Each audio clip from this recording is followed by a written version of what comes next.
queridos amigos, colegas, abogados, estudiantes, egresados y todos aquellos interesados en el mundo del derecho, en este caso procesal penal. Bienvenidos a una sesión más aquí en EGEPUT. Esperamos ser lo más productivos posibles, como siempre, doctores. A ver, miren, hoy vamos a conversar un poquito de impugnación, ¿sí? Es un poco complicado abarcar todo el proceso específico y todas las formas de impugnación que reconoce nuestro Código Procesal Penal como parte de defensa, pero vamos a intentar hacer lo posible para por lo menos darle un puntillazo a ustedes de cada una de esas posibilidades y a partir de ahí, ya con su propio interés, ustedes puedan generar un desarrollo adicional, ¿sí? Así que acompáñenme. Miren. Ya hemos conversado en alguna oportunidad, por ahí lo he dicho, y ustedes lo deben tener clarísimo. Este es el proceso penal peruano, que tiene una etapa donde hay que descubrir qué pasó. Es una etapa para investigar, hay que indagar, hay que ver si de verdad se ha reunido o no se ha reunido. Luego hay que tomar una decisión. Está la etapa intermedia, donde se decide si lo acusas, lo llevas a juicio o no lo llevas a juicio, o si sobresees. Y finalmente está la etapa de juicio. Este es el denominado proceso penal común. Sobre esta base trabajamos, ¿sí? Este es el proceso de primera instancia. Y aquí hay momentos en los que se pueden generar algunas impugnaciones también. Eso es lo que hay que tener en consideración. Pero como errar es humano, y en realidad todos nos podemos equivocar, lo que resulte de este proceso y pequeñas incidencias a lo largo de las etapas anteriores al juicio también pueden ser impugnadas, pero lo que resulte de este proceso también puede ser revisado, ¿no? Todos los ciudadanos tenemos derecho a lo que se conoce como la pluralidad de instancias, y esa pluralidad en realidad son dos, pues, ¿no? Tú tienes una primera instancia que revisa el caso, que lo analiza en un primer momento, y si se equivocan tienes derecho a una segunda instancia. Son dos, esa pluralidad en realidad son dos. Entonces a partir de aquí se genera una sentencia, ¿cierto? Una sentencia final. Aquí.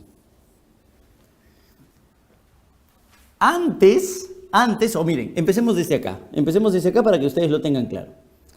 Durante la investigación preparatoria hay una decisión que es fundamental, que puede darse aquí al inicio o puede darse aquí al terminar las diligencias preliminares, ¿no? Es la decisión de si el fiscal archiva la investigación o continúa con la investigación, ¿cierto? Alguien va a poner una denuncia. Al poner la denuncia, la fiscalía considera que esa denuncia no tiene ni pies ni cabeza y por lo tanto archiva. Aquí puede existir una disposición de archivo. Acá también, estas son diligencias preliminares, esta es investigación preparatoria formalizada. Cuando se analiza, si pasas de una a otra, también está la posibilidad del archivo. Entonces, aquí hay una decisión importante, ¿eh? Acá hay una primera, de la que también tenemos que hablar si se puede impugnar o no, y si la defensa puede o no hacer algo. Y en la etapa intermedia, también hay decisiones judiciales. Esta decisión la toma el fiscal, ¿cierto? Aquí, porque quien dirige la investigación preparatoria es el fiscal. ¿Está ahí? Debemos estar bien. En la etapa intermedia, que ya no dirige el fiscal, sino que dirige el juez de la investigación preparatoria, también se emiten decisiones. Una primera decisión puede ser el hecho de que el fiscal acusa y el juez sobresee. El juez emite una resolución de sobreseimiento, ¿no? Ahí está. O la otra puede ser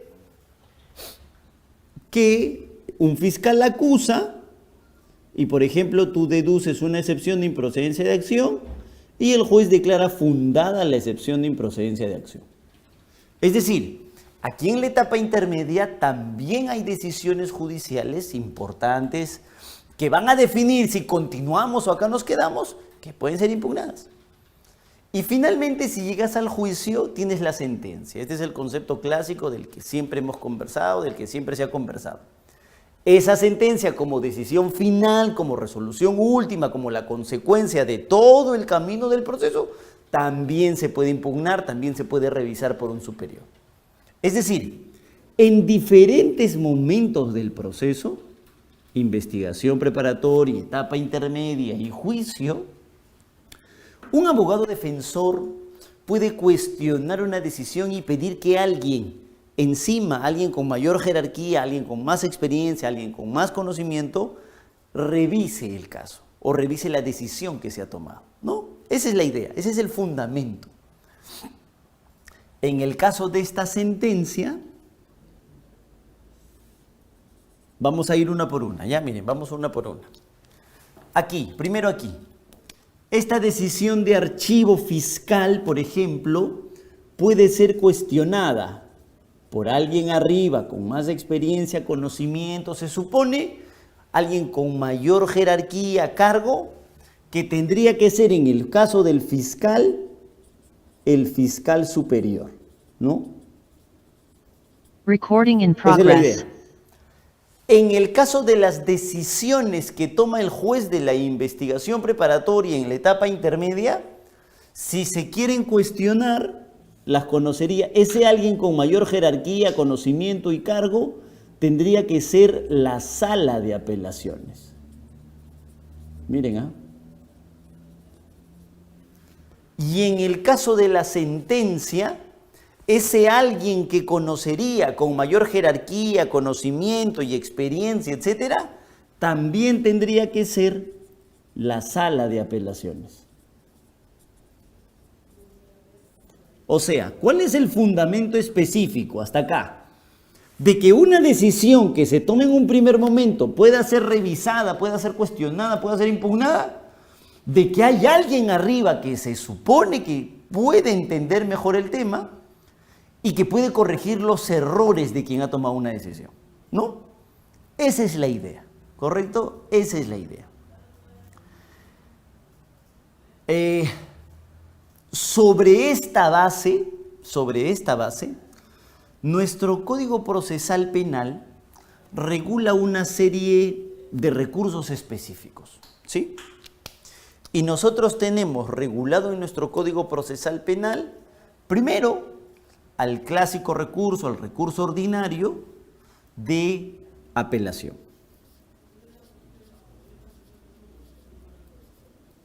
Ese es el primero que nosotros tenemos, ¿sí?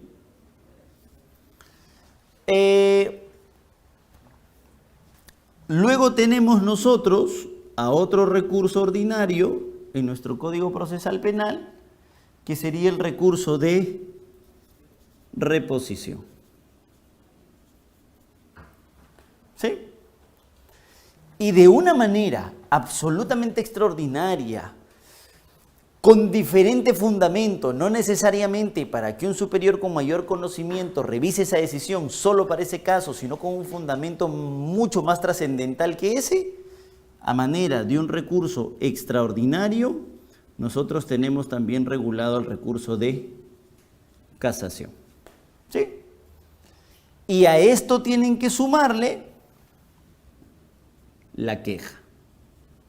El recurso de queja. Aquí en apelación y aquí en casación también tienen que sumarle el recurso de queja. Así es la cosa.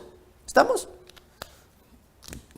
Y a todo esto, que es la forma de cuestionar decisiones jurisdiccionales, tienen que sumarle el moderno, novedoso mecanismo de la elevación de actuados. Novedoso por el nombre en realidad. Así va la cosa. Sí, ese es el escenario. Les acabo de pintar la cancha. Este es el proceso de primera instancia. El fiscal puede tomar decisiones, el juez de la investigación preparatoria puede tomar decisiones y, por supuesto, la sentencia de parte de las decisiones de los jueces penales. Todas estas decisiones, sobre la base de que errar es humano, puede conocerlas alguien de mayor jerarquía.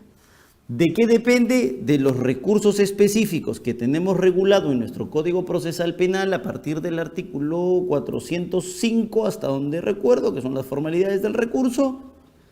Tenemos a la apelación, a la reposición como recursos ordinarios, a la casación como un recurso extraordinario, pero además tengan en consideración a la queja, tanto en la apelación y a la queja tanto en la casación. Ahorita ven por qué. Y además de esto, a la elevación de actuados como una forma de cuestionar las decisiones fiscales. ¿Estamos de acuerdo? Ese es el esquema. Entonces, eso es lo que tenemos que desarrollar ahora. Sobre esta base hay que trabajar ahora. Es muy sencillo, ¿eh? Fíjense. Aquí, vamos a arrancar con la elevación de actuados primero. Tú interpones una denuncia a nivel fiscal. Y por ejemplo dices, en Ejeput me han estafado porque no ha llegado el profesor, ¿sí? Y vas a fiscalía, planteas tu denuncia, crees que es un delito de estafa, a través del engaño te han mantenido en error y por lo tanto tú has realizado un desprendimiento patrimonial que obviamente te ha generado un perjuicio. Y tú consideras que ese es una estafa. Cuando el fiscal analiza el caso dice, pero espérate, esa no puede ser una estafa. En el peor de los supuestos, este tendría que ser un caso de incumplimiento contractual.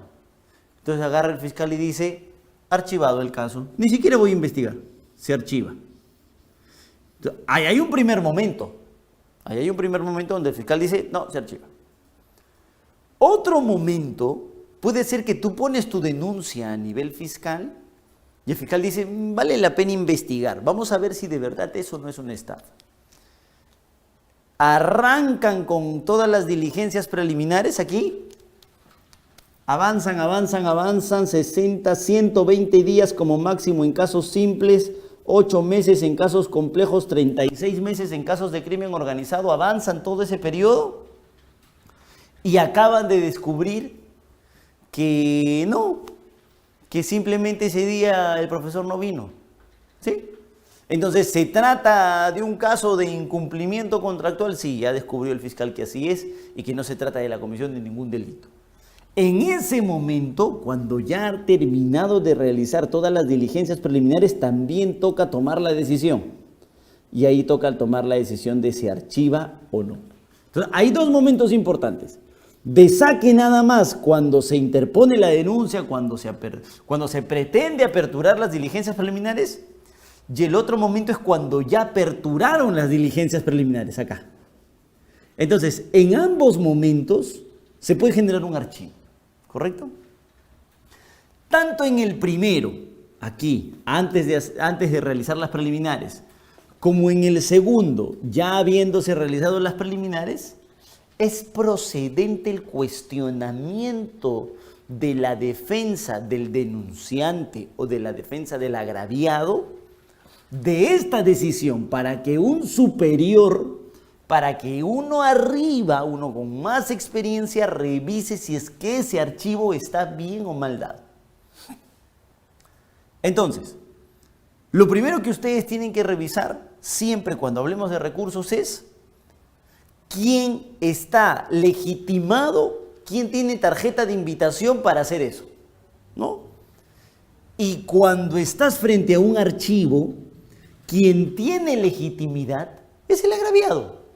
Obviamente, pues yo soy denunciado, no me voy a quejar, ¿no? Todo está bien. Es el agraviado, es el que denuncia. Quien va y pone su denuncia y le archivan la denuncia, él tiene derecho a quejarse.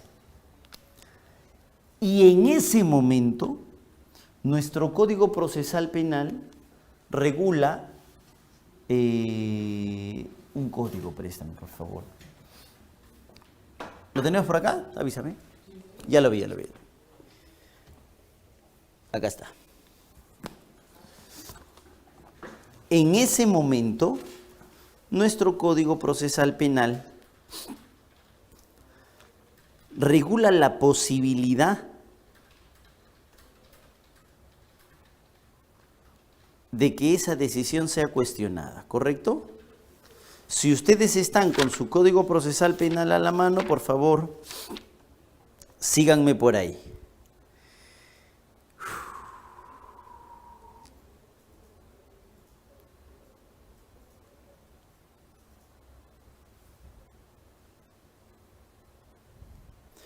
Vayan primero al artículo 334 de su Código Procesal Penal y síganme con el inciso 1. Primero síganme con el inciso 1 del 334. Y el 334, inciso 1, en su parte final, dice bien claro que esa decisión de no formalizar, por ejemplo, en el segundo momento, tiene que ser notificada al denunciante, a quien fue y te tocó la puerta primero,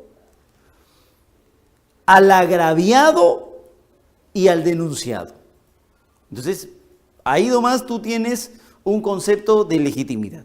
Ahora váyanse, por favor, al inciso 5 del 334. Y en el inciso 5 del 334 encontrarán la elevación de actuados, ¿sí? Y dice, el denunciante o el agraviado que no estuviese conforme con la disposición de archivar las actuaciones o reservar provisionalmente la investigación, requerirá al fiscal en el plazo de 5 días eleve las actuaciones al fiscal superior. ¿Correcto? Entonces, fíjense, ahí tenemos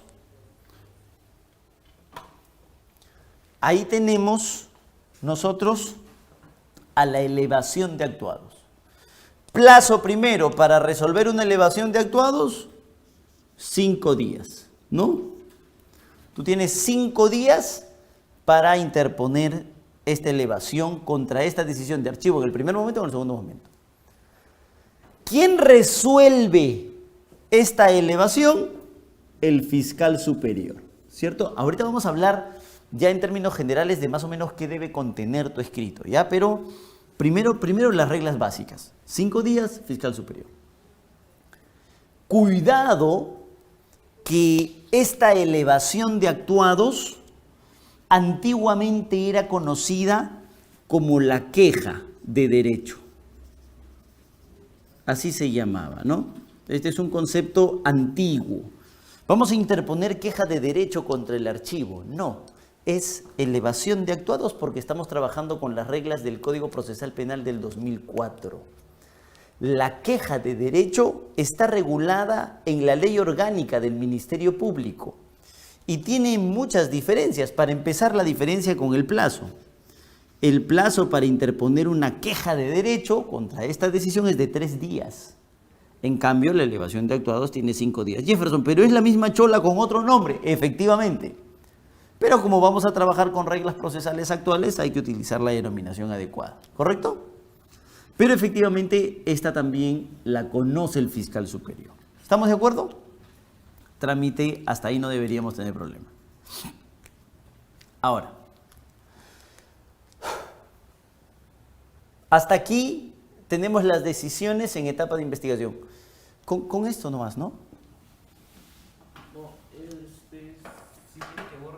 Ya, dale, tranquilo. Ahora, eso es como que la forma de cuestionar decisiones a nivel de investigación preparatoria cuando aquella decisión la toma el fiscal, ¿correcto? Digamos que ese es un plus. Debe respetar la misma estructura de la que vamos a conversar ahora, pero exclusivamente esta elevación de actuados cuando se trate de cuestionamientos a decisiones fiscales de archivo. Por ejemplo, el doctor Juner nos pregunta si hay alguna forma de llegar a la Fiscalía Suprema vía impugnación. ¿Cuál sería la única? En procesos especiales, contra altos funcionarios, por ejemplo, quien resuelve la elevación de actuados es un fiscal supremo, ¿no? ¿Por qué? Porque quien dirige la investigación es un fiscal superior, entonces tiene que revisar siempre a alguien de mayor jerarquía. Pero en procesos comunes como los que acabamos de ver, ahí no. En ese tipo de casos, el caso no lo conocería un fiscal supremo porque obviamente están distribuidos los roles, ¿no? Ahora, vamos al otro escenario. Vamos al escenario de los recursos propiamente contra resoluciones judiciales. El doctor Edson levantó la mano, creo. Sí, doctor, buenas noches. ¿Me permite una consulta, por favor? Claro que sí, doctor Edson, con todo gusto. Doctor, en el hipotético caso de que Fiscalía considere, por ejemplo, destemporáneo, cuando yo he presentado al cuarto día mi recurso de elevación de actuados, Ah, el primer paso a dar, ¿qué sería? Declarar la nulidad de esa disposición, interponer un habeas corpus por vulneración a la pluralidad de instancia o una acción de amparo. Gracias. ya. Esa es una muy buena pregunta, doctor, porque, fíjense, síganme acá. La lógica en las impugnaciones es esta. Normalmente, en recursos ordinarios es esta, a la pregunta del doctor Edson. Está el órgano decisor, pónganle ustedes fiscal, juez, ¿no? El órgano decisor de primera instancia. Él es el que emite la decisión que te está generando un agravio. Él ha incurrido en error. Y está el órgano superior, quien finalmente resuelve tu recurso, ¿sí? Esta es la lógica. El recurso tú lo tienes que interponer ante el órgano decisor. Es decir, ¿quién te notifica la sentencia? El juez penal, quien llevó a cabo el juicio. ¿Ante quién tienes que presentar tu apelación? Ante el juez penal que conoció el juicio, ante quien te ha notificado la sentencia. En el caso de la Fiscalía pasa exactamente igual.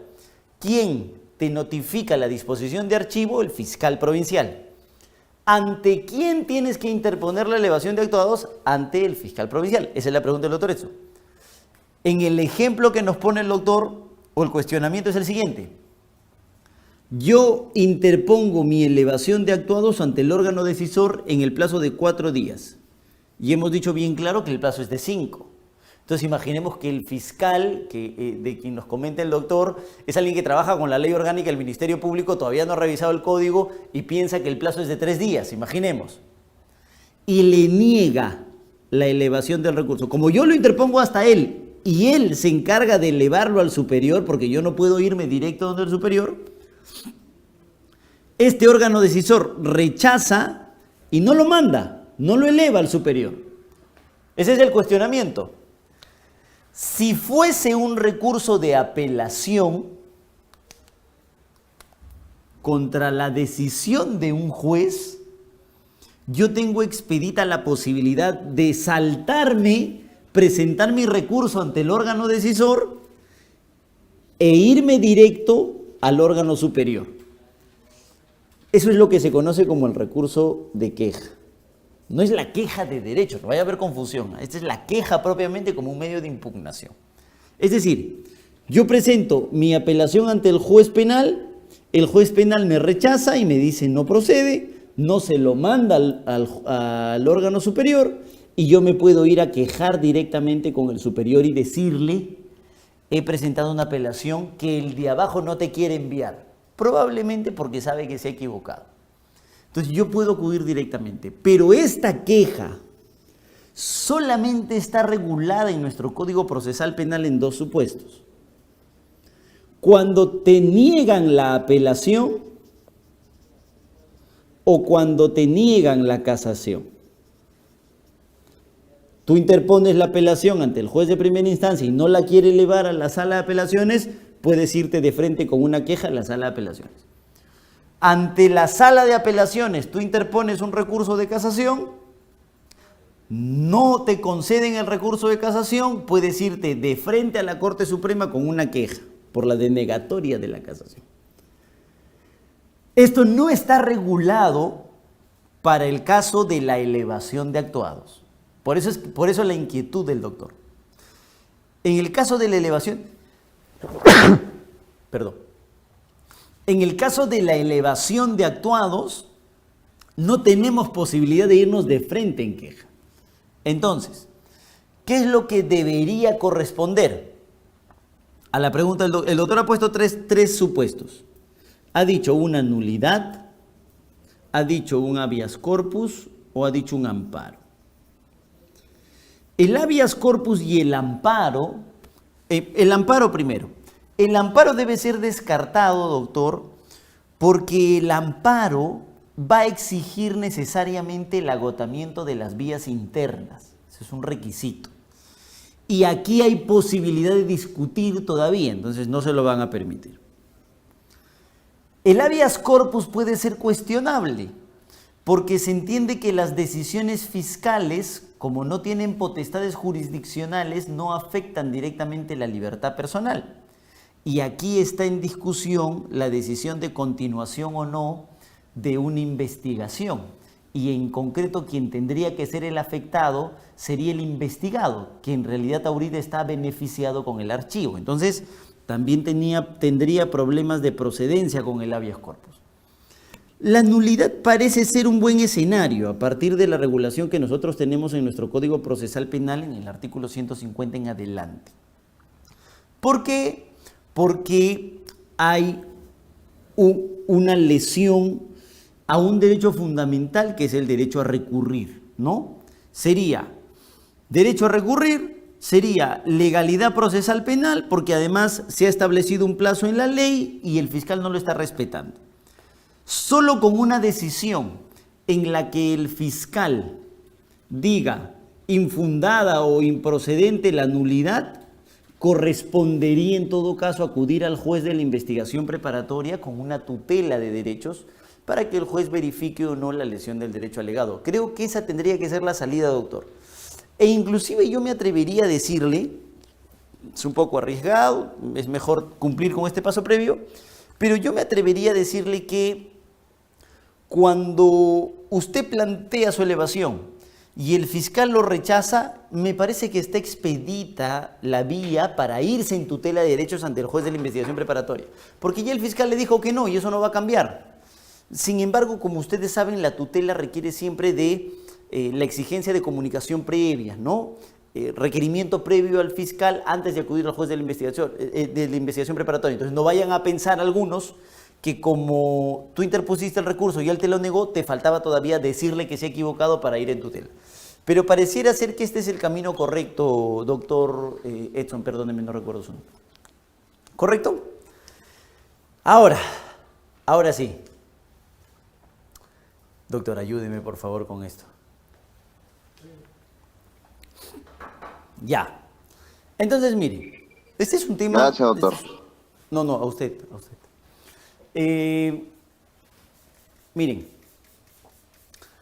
dicho esto, en el caso de la investigación, hay que ahora dirigirnos a los recursos que nosotros tenemos regulados propiamente contra decisiones jurisdiccionales, ¿no? Hemos visto la apelación, les he enumerado la apelación, les he enumerado la reposición, les he enumerado la casación como un recurso extraordinario y tanto en apelación como en queja les he señalado, como en apelación y en casación les he señalado la queja, ¿ya? Entonces, síganme aquí para ver más o menos la estructura, ¿ya? En general, o sea, en el caso, salvo la queja, salvo un poquito la reposición que tienen algunas variables, en general esta debe ser la estructura. Un recurso contiene una parte de admisibilidad,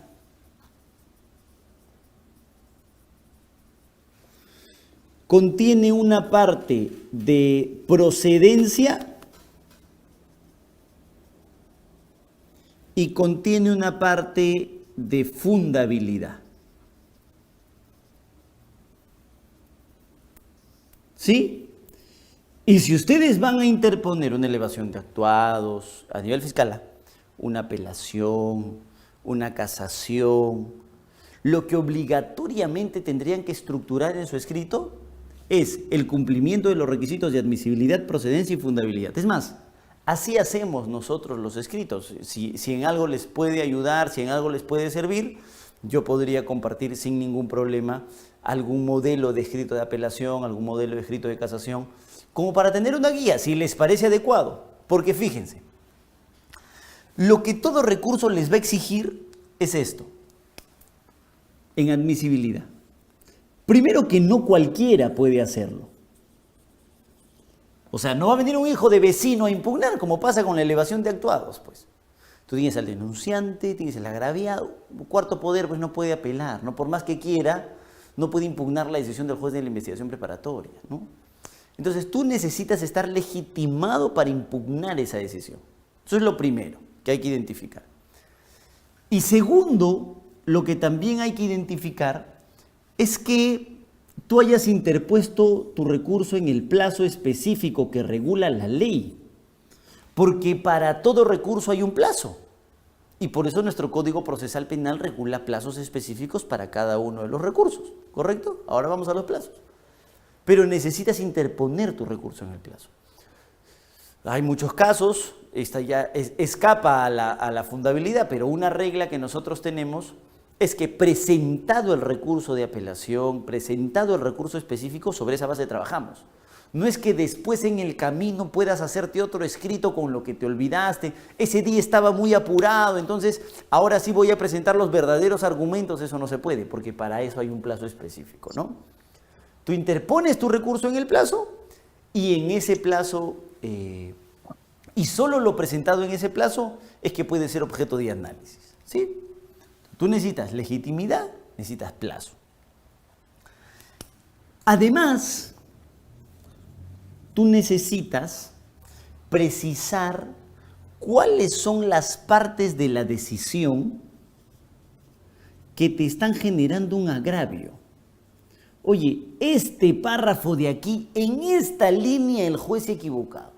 O sea, en estos dos párrafos está el razonamiento equivocado. ¿Cómo el juez va a decir que, por ejemplo, solo con la declaración de la víctima sin necesidad de corroboración me pueden condenar? ¿Cómo el juez va a decir que la versión de un efectivo policial no tiene validez? ¿Cómo el juez va a sostener que esta prueba sigue siendo lícita? ¿Cómo el juez puede permitir que el fiscal traslade prueba de una investigación a otra cuando eso es absolutamente irregular sin permitirme el derecho a la defensa? Es decir, tú necesitas identificar las partes específicas de la decisión que vas a cuestionar. Esto aplica para todo. Y luego tendrías que sostener por qué consideras que justamente esa parte de la decisión constituyen errores. Porque sólo así tú vas a poder establecer que esa posición te genera un agravio. Esto es necesario, esto es fundamental. Entonces, tu escrito debería ser más o menos así. Hasta acá, hasta acá.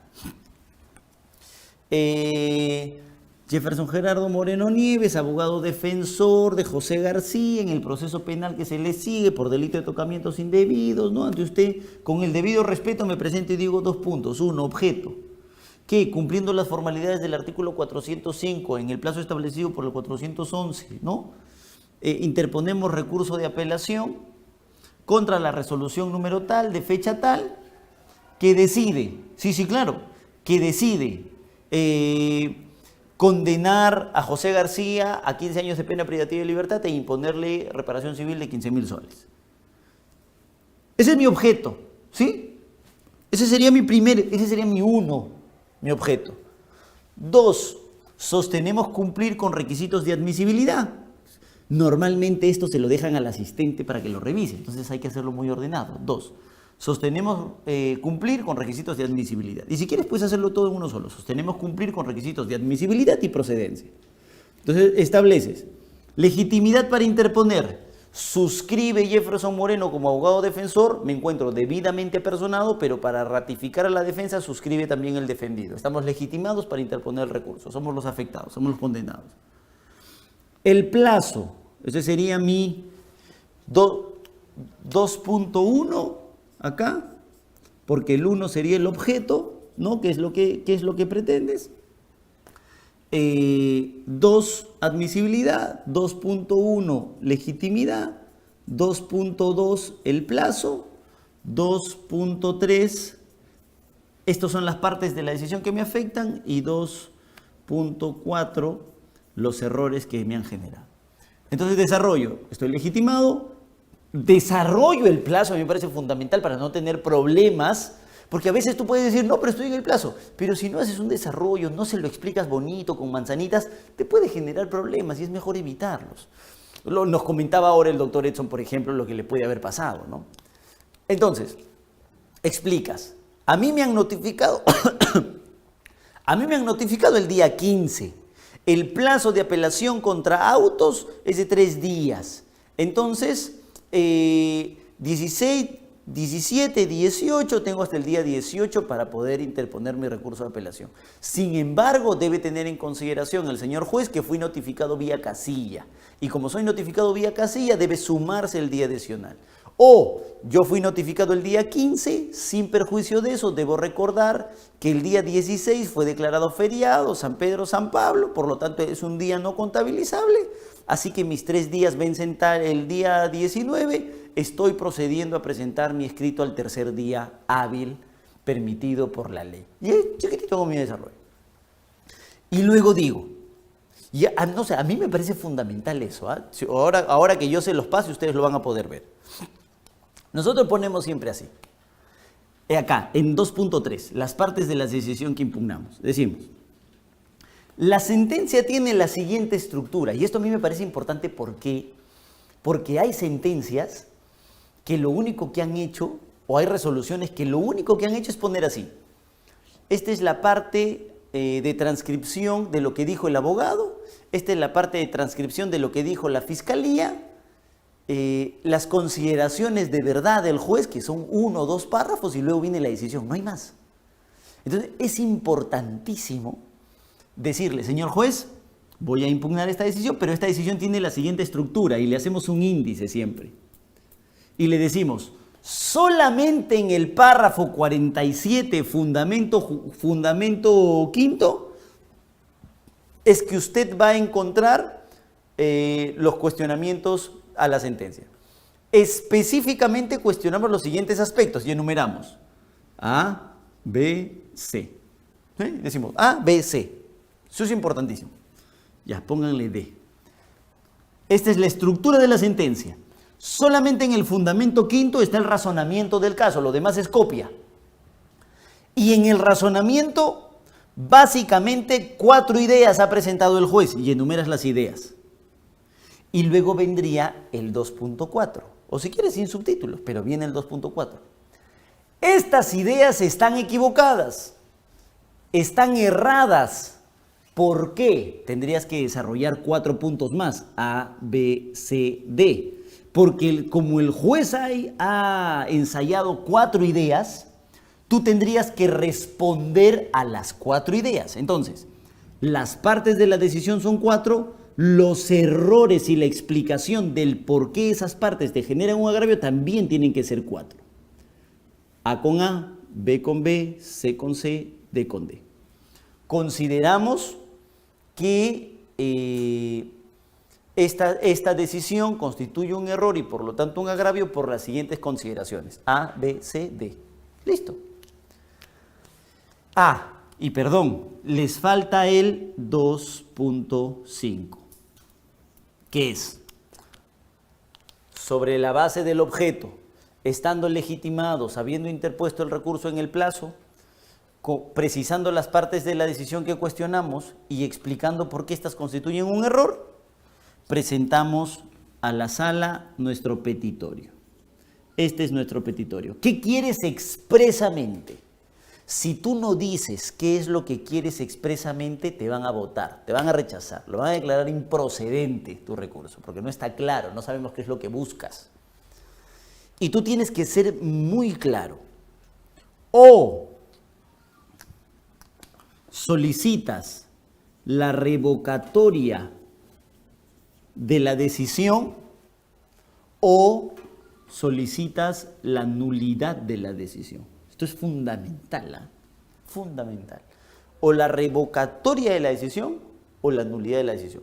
No puedes, bajo ninguna circunstancia, sostener que en un mismo caso se presenta una revocatoria y al mismo tiempo una nulidad. Salvo, si ustedes tienen un Código Procesal Civil a la mano, es el artículo 87, si mal no recuerdo, el que regula la acumulación de pretensiones en el Código Procesal Civil, no en el Código Procesal Penal. Y esta es una pretensión, ¿sí o no? Este es un petitorio específico en el que tú estás pidiendo o la revocatoria o la nulidad. Tiene que ser una de las dos. Pero sobre la base del artículo 87 del Código Procesal Civil, podrías plantear la revocatoria como una pretensión principal o la nulidad como una pretensión alternativa. ¿Qué quiere decir? Solo si es que la principal es rechazada, el juez puede optar por la pretensión alternativa. Pero hay que explicarlo, porque algunos magistrados que revisan el escrito dicen, no, acá dice revocatoria y al mismo tiempo dice nulidad. Decláralo improcedente porque el petitorio no es claro. Entonces, como no lo tienes claro, eres rechazado. Hay que tener cuidado, ¿sí? Entonces, ¿qué habría que hacer en este 2.5? Explicar. Señor juez, el artículo 87 del Código Procesal Civil regula la acumulación de pretensiones. En esta acumulación de pretensiones existen tipos de acumulación. Está la subordinada, está la alternativa y está la accesoria, ¿sí? En el caso de la accesoria es, si aceptas la primera, aceptas la segunda. En el caso de la alternativa es o uno u otro. Y en el caso de la subordinada es, si se rechaza la primera, se acepta la segunda. Eso lo van a encontrar en el Código Procesal Civil, ¿correcto? Entonces, así sí se puede plantear, pero hay que tener, por favor, un petitorio claro. ¿Estamos de acuerdo? Y luego, después de haber visto admisibilidad, después de haber visto procedencia, recién entras al análisis de la fundabilidad. Y en la fundabilidad, ¿qué es lo que tendrías que desarrollar? Estos 4 errores que tú habías expresado son en los que habría incurrido el juez. Entonces aquí iría 3.1, tu error el A, 3.2, tu error el B, y así vas desarrollando por qué consideras que cada uno de esos errores existen, ¿sí? Lo que pasa, doctora Mariela, es que el Código Procesal Civil es la madre de todos los procesos. No es que el Código Procesal Civil solamente regula los procesos civiles.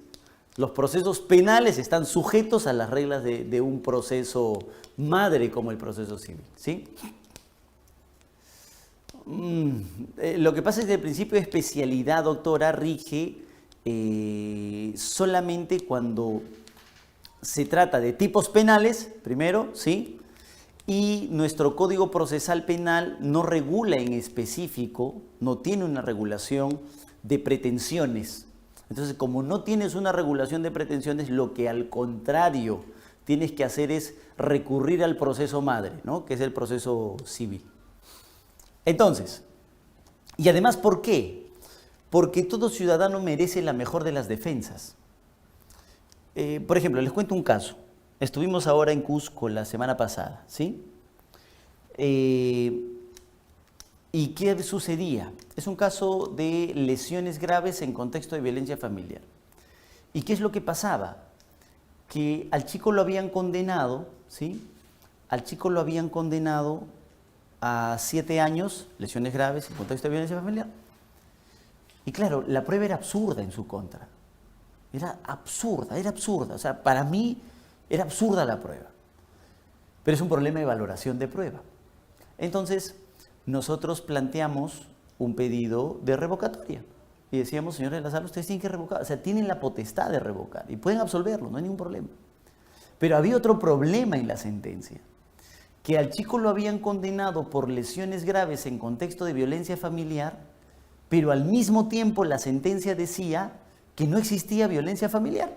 Lesiones sí, pero no violencia familiar. Entonces había un problema, porque el 121b de nuestro Código Procesal, de nuestro Código Penal, se remite siempre al 108 para sacar los contextos del feminicidio, ¿no?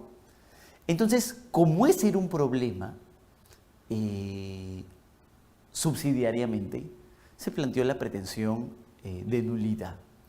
Y la sala tendrá la labor, ¿sí? Y la sala tendrá la labor de resolver, porque han citado todavía para lectura de sentencia el día 11, si es que ellos pueden o no revocar, o si es que sobre la ausencia de la explicación de un contexto como corresponde a los delitos, estos que se generaron como el marco de protección de la mujer y miembros del grupo familiar, el desarrollo de un contexto, y si no hay un contexto, pues lo que corresponde es la nulidad.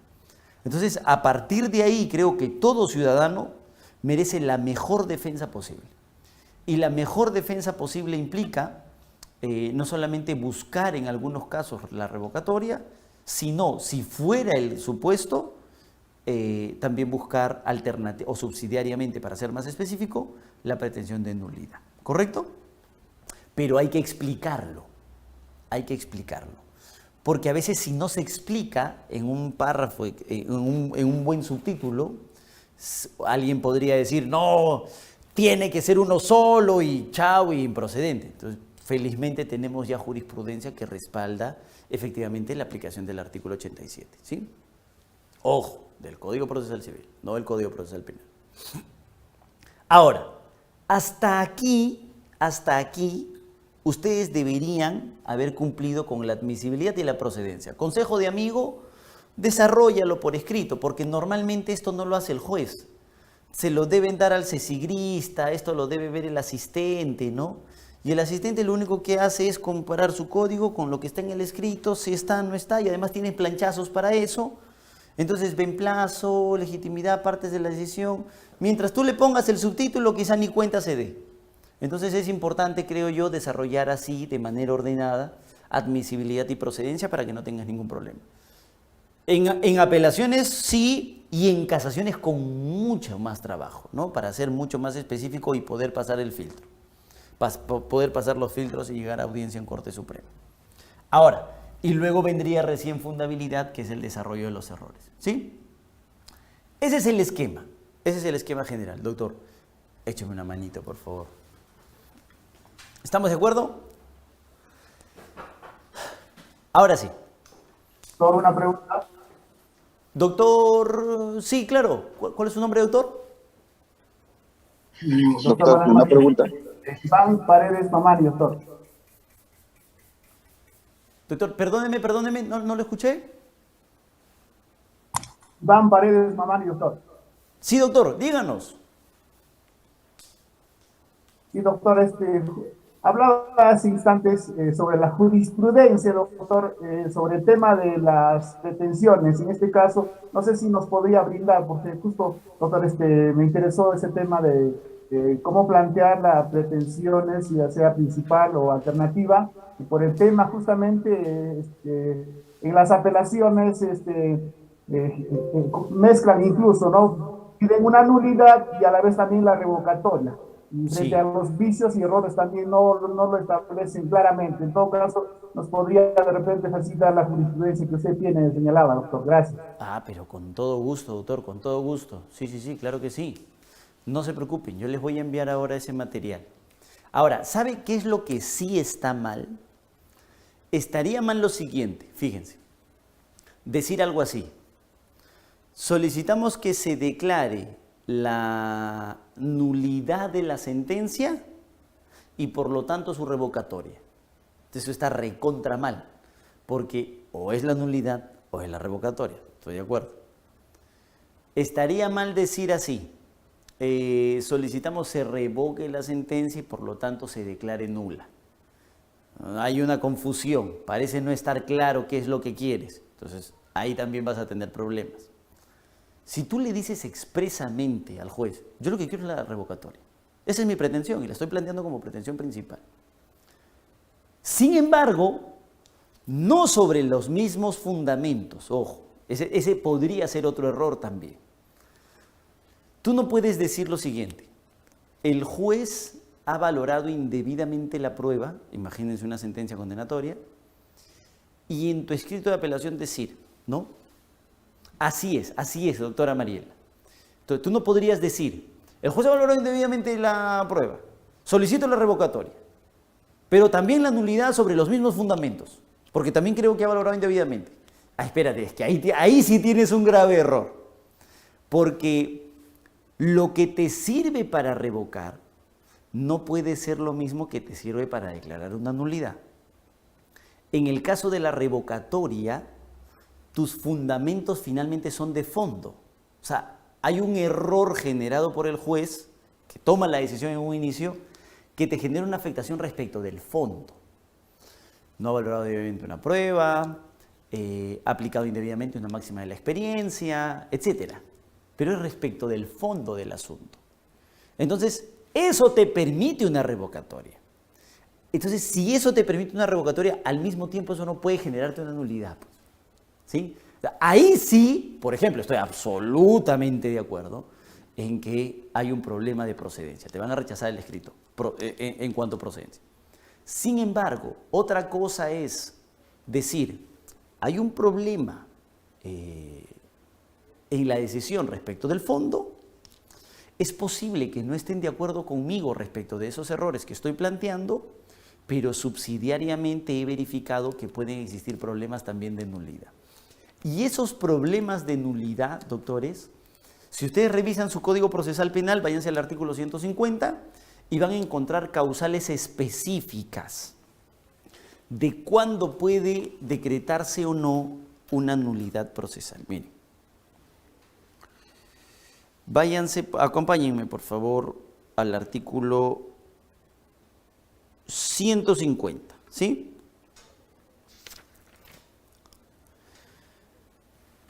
¿Qué dice? Miren, no será necesaria la solicitud de nulidad de algún sujeto procesal y podrán ser declarados aún de oficio los defectos concernientes a intervención, asistencia, representación del imputado, ausencia de su defensor, en los casos que es obligatoria su presencia. Obviamente, si no hay defensa no hay proceso, ¿no? Al nombramiento, capacidad y constitución de jueces o salas. Se me fue de vacaciones, me cambiaron 2 jueces en un mismo colegiado, eso no es posible, entonces eso genera una nulidad. Promoción de la acción penal, participación del Ministerio Público en actuaciones procesales que requieren su intervención obligatoria, no puede tomarme la declaración el asistente. Pues eso, el otro día se lo decía un fiscal, decía, doctor, pero ¿para qué programan declaraciones todo el día si no hay fiscales? Entonces le digo, un fiscal tiene que tomar la declaración. No, pero yo voy a estar por acá. Entonces se conectan, apagan su cámara, seguramente se van a otro lado y el asistente toma la declaración, eso puede generar una nulidad. Y la D, la 150D, es la que normalmente viene generando cualquier tipo de nulidad, que es la inobservancia del contenido esencial de los derechos y garantías previstos con la Constitución. Ese tipo de nulidad es el que puede generar la nulidad de una sentencia condenatoria, por ejemplo, la afectación de derechos fundamentales, que es diferente a la valoración o no de la prueba, al análisis o no de la prueba, ¿no? Entonces, por eso es que la motivación sí no podría ser la misma. Hay que tener mucho cuidado con eso, ¿sí? Doctor Edson.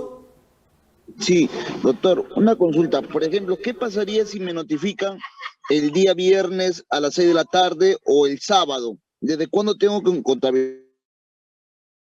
Sí, doctor. Sí. Nuestro código sí tiene esa regulación. Gracias. Sí. Nuestro código sí tiene esa regulación específica. Su plazo empezaría a correr a partir del día hábil siguiente, doctor. Hay un problema con el tema de las horas. Claro, si lo notifican el sábado, su plazo empezaría a correr este lunes, ¿no? Usted tiene lunes, martes, miércoles, dependiendo del tipo de recurso que quiere interponer. Se trata de una apelación contra auto, se trata de una apelación de sentencia.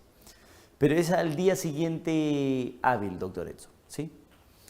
O sea, en este caso sería el miércoles, un ejemplo, el caso un caso de prisión preventiva, sería 2 días después, o sea, ¿de cuándo se llegaría contabilizado, doctor, si lo notifican el sábado? Lo han notificado el sábado, entonces el miércoles, doctor. Usted tiene 3 días para apelar. Es una apelación de auto. Ahora, les quiero dar un dato adicional. Hace una semana, hablando de apelación de prisión preventiva, hace una semana la Corte Suprema ha conocido una casación, les voy a dar el número exacto ahorita, por si se me va y después no se los puedo pasar, que ahora ya la he terminado de leer. Una cosa es leer y otra cosa es analizar, y ahora voy a sacar un podcast con el análisis de esa decisión, pero ¿qué es lo que dice la Corte Suprema en concreto? Acá está.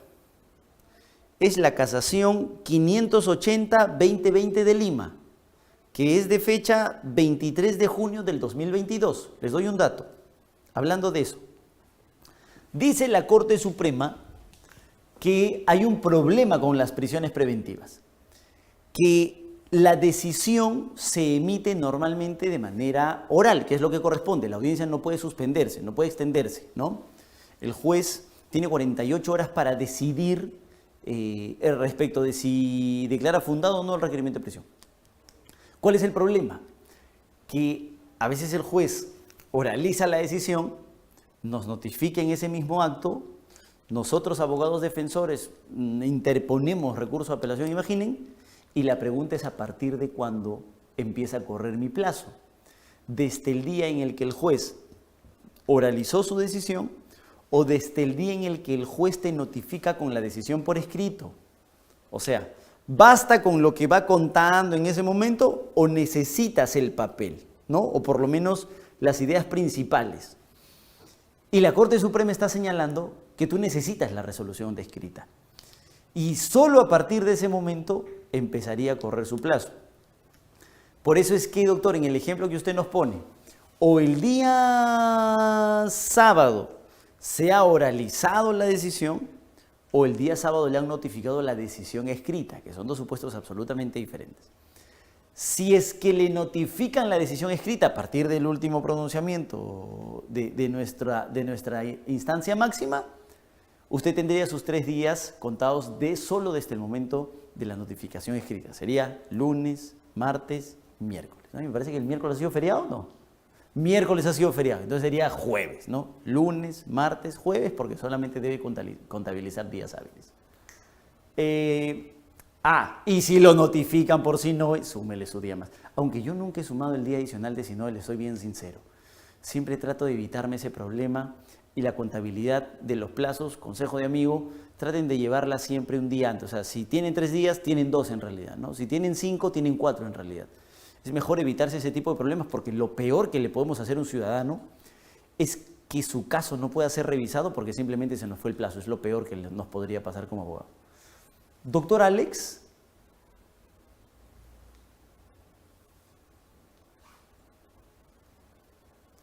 Buenas noches, profesor. En principio quiero felicitarle por su didáctica exposición y por el esquema que usted nos ha planteado, que es interesante, pero quiero ir al aspecto del petitorio o de la pretensión.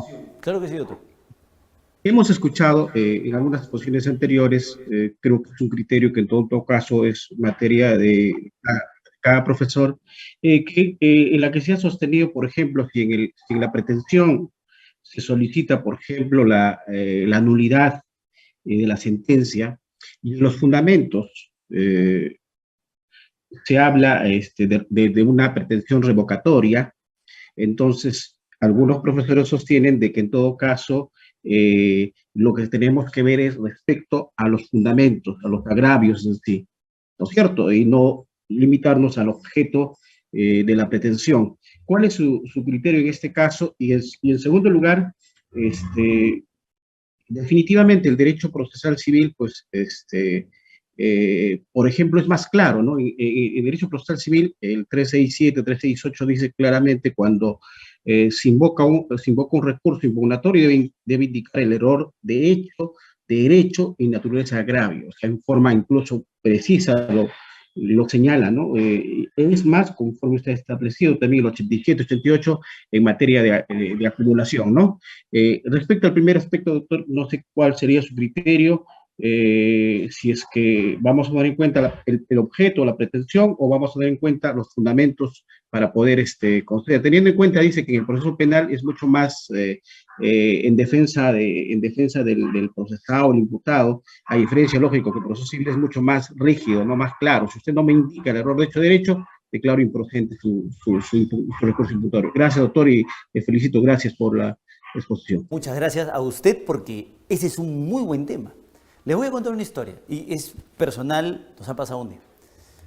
y no sé si a ustedes quizá, pero en Cañete, y creo que lo puedo decir abiertamente porque es además un tema estrictamente académico, nosotros fuimos a una audiencia de apelación. Era una audiencia de apelación de prisión preventiva. Y cuando llegamos a la audiencia, éramos aproximadamente unos 20 abogados, para ser sincero. Era un caso de crimen organizado muy complejo, muy difícil, muy extenso. Era un megacaso, además era muy conocido, muy popular, había prensa, etc. Y éramos 20 abogados más o menos. Cuando inició la audiencia, el presidente de la sala dijo, vamos a revisar las apelaciones porque no todas han debido pasar los filtros de admisibilidad y procedencia, dijo el señor presidente. Y empezó a revisar una por una y dijo, apelación del recurrente número 1. Perdón. Dijo, a ver señor, aquí hay un problema porque sus fundamentos no coinciden con su petitorio. Usted está diciendo que no existen suficientes elementos de convicción en sus fundamentos y su petitorio es de nulidad. Entonces, no está claro, señor, la declaramos improcedente y lo votaron. O sea, lo votaron es un decir, ¿no? Pero el señor tuvo que retirarse, la declararon improcedente. Venía el segundo. Señor, usted ha puesto que pide revocatoria y pide nulidad. Entonces, no está claro, se va también. Y lo sacaron. Y yo estaba sudando frío porque yo era pues el número 10, no el número 12 creo, y decía... Entonces yo me puse a revisar el escrito, porque obviamente nosotros no lo habíamos hecho, habíamos llegado solo para la audiencia, por si este tendría algún problema, y tenía un problema. ¿Cuál era el problema?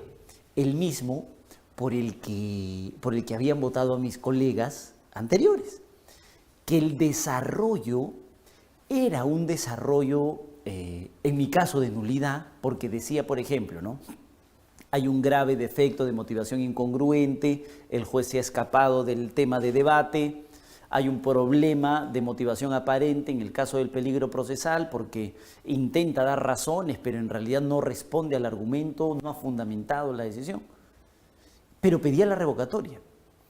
Entonces, teníamos un grave problema en ese momento. Ya éramos el 10, ya estábamos en el 7, 8 y se acercaban a nosotros. Y de los anteriores, de los 10 anteriores, habrán votado a 5, a 6. Nos hemos quedado en la sala, de 20 abogados, habremos quedado 5, 7 máximo. Entonces, ¿qué pasó? Entramos en una discusión respecto de si el error en la redacción, porque puede tratarse de un error en la redacción, debe o no afectar el derecho a la defensa y además la garantía de impugnación que tiene ese ciudadano que estaba sentado detrás y que además estaba preso. Tuvimos que hacer todo un cargamontón, fue una pelea intensa, recuerdo en aquel momento, le estoy hablando de hace 3 años, 4 años debe haber sido esto. Y finalmente la sala, claro, después de haber ya votado a los demás, terminó haciendo un test de ponderación y dijo, efectivamente, solo en algunos casos parece ser que es un problema de redacción, pero se puede entender de los fundamentos que efectivamente la pretensión buscada era la de revocatoria o en unos casos era la de nulidad. Entonces, si me pregunta a mí, doctor, más allá del trauma que tengo de ese día, porque además nos quedamos hasta las 2 de la mañana, creo salimos muy tarde de la corte, que además es una muy bonita corte, creo que lo que hizo la sala fue correcto. Hizo un test de ponderación y dijo, no podemos tampoco afectar el derecho de defensa de estos ciudadanos por un error del abogado, ¿no? Y al parecer en la estructura del escrito están desarrollados los fundamentos de revocatoria. Y cuestiones de formalidad no pueden evitar pronunciamientos de fondo, dijo la sala, sobre todo cuando se trata de la lesión de derechos fundamentales, tan importantes como la libertad personal. El hombre está en prisión preventiva. Entonces, yo creo que ese debe ser el razonamiento correcto, doctor. Eso es uno. Eso por un lado. Y por otro lado, respecto al segundo tema, la teoría de la impugnación ¿sí? En general, independientemente de si estás en el proceso penal, laboral, civil, etc., la teoría de la impugnación establece que un juez puede incurrir en dos tipos de errores, incluyendo el fiscal, en lo que hemos visto de elevación de actuados. Pero se puede incurrir en dos tipos de errores. Hay un error que es simplemente de hecho. Hay una situación que se ha dado o no se ha dado. O sea, hay un testigo que fue a decir que vio, pero la sentencia dice que no vio. Entonces, hay un problema respecto de los hechos. Porque finalmente ese es el aspecto principal del debate. Y es por eso que nosotros tenemos una consideración y un reconocimiento de los errores de hecho. O sea, hay un problema en el análisis de los hechos, no hay mayor secreto. Sin embargo, es probable que también existan algunos errores de parte del señor juez, no solamente de esos hechos, no solamente de lo que dijo o no dijo el testigo, no solamente de si aplica o no una máxima de la experiencia, si la regla de la lógica es la adecuada o no para ese hecho, sino además puede existir un error respecto de la aplicación del derecho. Estás aplicando, se las pongo muy sencillo, tú no puedes condenar a nadie por delito de lavado de activos y al mismo tiempo crimen organizado, no puedes. ¿Por qué no puedes? Porque el crimen organizado es un tipo penal residual, lo ha dicho la Sala Penal Nacional y lo ha dicho la Corte Suprema en el último acuerdo plenario que sacaron, es el 8 creo, 2021. Entonces, solo cuando tienes una regulación de crimen organizado que no considere al crimen como un agravante, entonces puedes condenar por el tipo penal, por ejemplo, robo y crimen organizado. Pero si encuentras un tipo penal que en sus agravantes tiene al crimen organizado, entonces no puedes condenar por lavado y crimen organizado, porque el crimen organizado es un tipo penal residual. Entonces, señor juez, hay un problema. Hay un problema, no en la aplicación del hecho, o sea, no en la valoración, no en el análisis del hecho, sino hay un problema en el análisis y aplicación del derecho. Entonces te genera otro tipo de error, que es el error de derecho, sin ningún problema.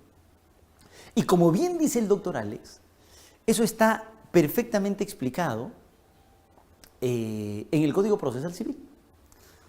Nuestro Código Procesal Penal no tiene esa regulación. Sin embargo, como ya adelanté ahora respecto de las pretensiones, es de aplicación supletoria siempre ante cualquier problema, el Código Procesal Civil. Ese es el proceso madre, de ahí hemos nacido todos, ¿sí? Quien no conoce del Código Procesal Civil no puede conocer del Código Procesal Penal, eso es imposible. Ahora, no tenemos nosotros como exigencia propia del Código Procesal Penal desarrollar, este es mi error de hecho, este es mi error de derecho. Pero en el esquema que yo les he presentado, sin necesidad de confusiones, se podrían establecer los errores en el A, B, C, que había puesto A, B, C, D, ¿no? Estos son los puntos del juez, este es el razonamiento del juez, A, B, C, D.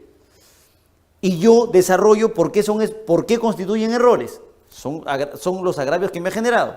Entonces desarrollo 4 también, A, B, C, D. Pueden ser que de esos 4, 2 sean de hecho y 2 sean de derecho. Entonces, ¿podría hacerle subtítulos específicos? Sí. Si no los hago, ¿generaré un problema de procedencia? No. Verán ustedes en el escrito que pienso mandarles, que es uno de los últimos escritos, ojalá, creo que puede tener un buen resultado y creo que puede servir por ahí en algo, aunque sea, si no es de buen ejemplo, aunque sea de mal ejemplo, que les quiero hacer llegar.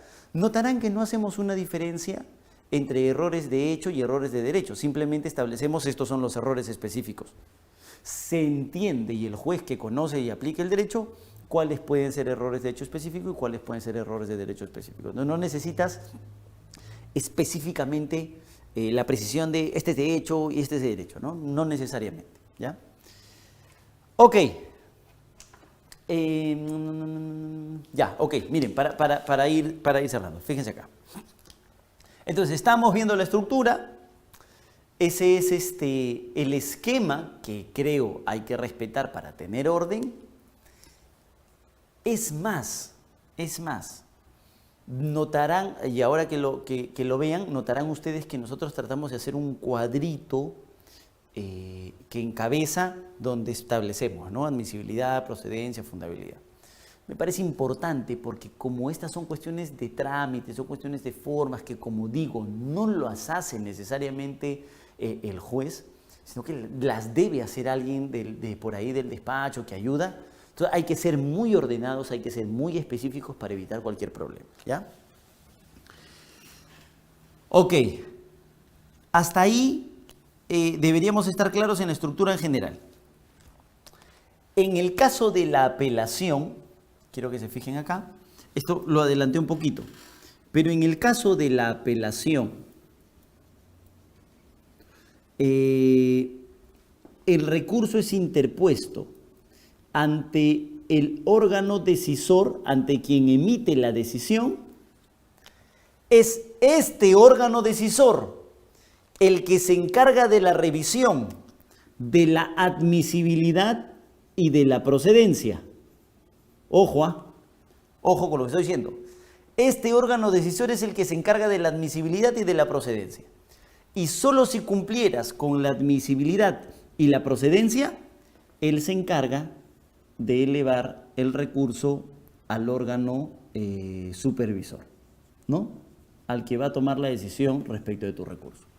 Esto es así, ¿correcto? En la apelación. En la casación, miren acá, lo voy a poner con negro para que se diferencie. En la casación, tú interpones tu recurso ante el órgano decisor, que ya no sería el juez penal, que ya no sería el juez de investigación preparatoria, sino que sería la sala, ¿cierto? Porque es la sala la que ya resolvió tu apelación y ahora va a conocer tu recurso de casación. Ante la sala de apelaciones interpones tu recurso de casación, la sala de apelaciones solamente puede revisar admisibilidad, ojo, solo admisibilidad, eleva el recurso al órgano supervisor, que en este caso sería la Corte Suprema, y la Corte Suprema, de los 5 miembros de la sala, designa al miembro que revisará la procedencia. Ojo, cambia la cosa, ¿no? Espero que no se me pierdan para que esto quede claro. En el recurso de apelación, mejor lo vamos a hacer separado, ¿ya? Para que no existan confusiones. Primero la apelación. Hemos hecho admisibilidad, procedencia, fundabilidad, ¿cierto? Creo que debe ser la estructura correcta. Tú interpones tu recurso de apelación, imagínense, contra una sentencia. Vamos a trabajar sobre la base de una sentencia. Tú interpones tu recurso de apelación contra la sentencia. ¿Quién emite la sentencia? El juez penal. Este juez penal que recibe tu escrito revisa admisibilidad y revisa procedencia. Una vez que ha revisado admisibilidad y procedencia, eleva tu escrito, si considera que has cumplido con estos requisitos, al órgano supervisor, que en el caso de la apelación de sentencia sería la sala superior. ¿No? Así sería. Esta sala superior tiene la potestad, ojo, esta es una potestad interesante, novedosa, regulada en el Código Procesal Penal de 2004, de volver a revisar, no la admisibilidad quizá, pero sí la procedencia. La sala puede volver a revisarla, hace un doble, es un doble nivel de calificación. Lo revisa el juez penal, admisibilidad y procedencia, y también lo puede revisar la sala cuando recibe, si es que el juez penal revisó bien la procedencia o no. Y si considera que se revisó bien la procedencia, recién pasa la fundabilidad y llama audiencia. No sé si ustedes han o tienen por ahí casitos en el Callao, por ejemplo. Hay una sala en específico, no quiero dar número específico porque no sé si es una u otra, pero solo es una de las salas del Callao, que en todos los casos vuelve a revisar la procedencia, en todos. y no sé si soy mal hablado, pero debe ser en todos los nuestros. En el 90% de casos declara improcedentes las apelaciones. Y es por eso que debe ser la sala con más habeas corpus ganados de una corte, porque los litigantes han tenido que recurrir a la Corte de Junín y la Corte de Junín viene declarando nulas todos los autos de calificaciones de esa sala. Voy juntando como 5 o 7 ya. Pero ahí hay bueno, más allá de ese problema, lo único que quiero demostrar es que la sala también puede hacer un análisis de procedencia, ¿sí? Y en ese análisis de procedencia puede declarar nula la concesión que hizo el juez penal. ¿Estamos de acuerdo? Eso es respecto de la apelación. Ahora, si ustedes quieren hacer el mismo análisis con la casación, pasa así. Tú vas a un juicio, vamos con sentencia. Y la sentencia la emite el juez penal, ¿cierto? Contra la decisión del juez penal hemos dicho que procede recurso de apelación. El órgano supervisor es la sala superior, resuelve tu apelación. Contra la decisión que emite la sala superior procede recurso de casación, ¿cierto? ¿Y quién procede recurso de casación? ¿Y quién resolvería el recurso de casación? La Corte Suprema, que es quien hace de órgano revisor en este caso. ¿Qué es lo que les quiero explicar? Y es por eso mi demora. Permíteme un chinquito más, un espacio. Yo mismo. Okay. ¿Qué es lo que les quiero explicar acá? Miren. Acá.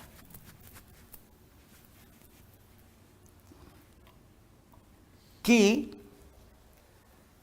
la sala superior, que ahora se convierte en órgano decisor, porque esta es la sala que ha resuelto y con la decisión con la que tú no estás de acuerdo, revisa admisibilidad, a diferencia de lo que pasaba con la apelación, que el órgano decisor revisaba admisibilidad y procedencia. La sala superior revisa la admisibilidad, plazo, legitimidad, y él debe elevar a la Corte Suprema. Y la Corte Suprema, de sus 5 miembros, designa uno de ellos, normalmente es el más joven, para que revise la procedencia.